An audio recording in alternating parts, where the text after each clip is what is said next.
ઘેડ પંથકના માલધારી સમાજના લોકોના જે પાલતુ પશુ છે તેને વન્ય પ્રાણીઓ દ્વારા શિકાર કરવામાં આવે છે, જેને લઈ અને વન વિભાગ દ્વારા યોગ્ય વળતર પણ ચૂકવવામાં નથી આવતું, જેને લઈ માલધારી સમાજ વિરોધ નોંધાવી રહ્યો છે।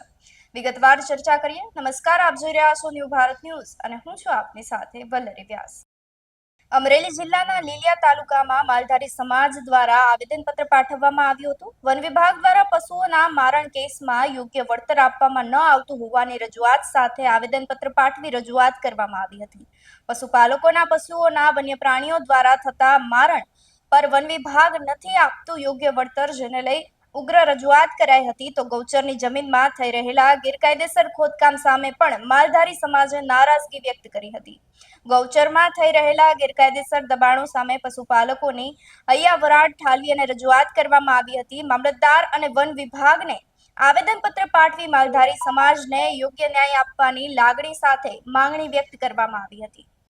લીલિયા તાલુકામાંથી સમગ્ર માલધારી સમાજના લોકો ભેગા થઈ અને આ ફોરેસ્ટ ડિપાર્ટમેન્ટની ઓફિસે આ આવેદનપત્ર દેવા આવ્યા હતા। અમારો મુદ્દો એ હતો કે અમે પશુપાલક સાથે સંકળાયેલા અમારો સમાજ છે અને બધા અમારા લોકો જ્યારે દિવસે ઢોર લઈને જતા હોય છે અને સારવા માટે, ત્યારે સિંહો દ્વારા અવારનવાર અમારા માલ ઢોરનું નુકસાન થતું હોય, તો સિંહ અંદર અમારા 50,000ની ભેંસ હોય એનું નુકસાન કરે છે, તો ફોરેસ્ટ ડિપાર્ટમેન્ટ દ્વારા 10,000 કે 5,000 જેવી નાની એવી રકમ આપી અમને એટલી ચૂકવણી કરવામાં આવે છે। તો અમારા સમાજની માંગણી છે કે અમને મેક્સિમમ વળતર દેવામાં આવે। અને બીજું એ હતું કે અમારા સમાજને જ્યારે નુકસાન થયું હોય ત્યાં અમારા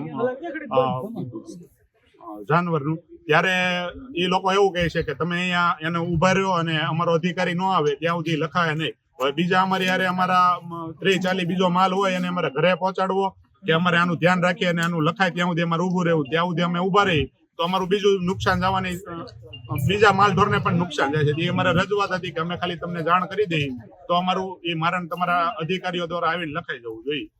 આજ રોજ લીલિયા તાલુકાના માલધારી સમાજ અમે એકત્રિત થયા હતા, જેમ કે સુખાભાઈ છે,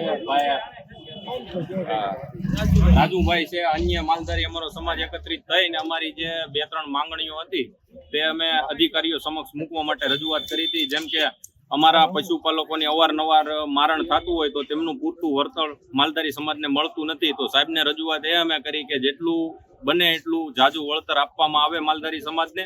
અને બીજી માંગ તે અમારી હતી કે ગૌચરની જગ્યામાં અવારનવાર ખનન થતું હોય તો એ દૂર કરવામાં આવે। વન વિભાગ દ્વારા માલધારી સમાજને યોગ્ય વળતર આપવામાં આવશે કે કેમ, આપનું શું માનવું છે અમને કમેન્ટ કરી ચોક્કસથી જણાવશો। નમસ્કાર।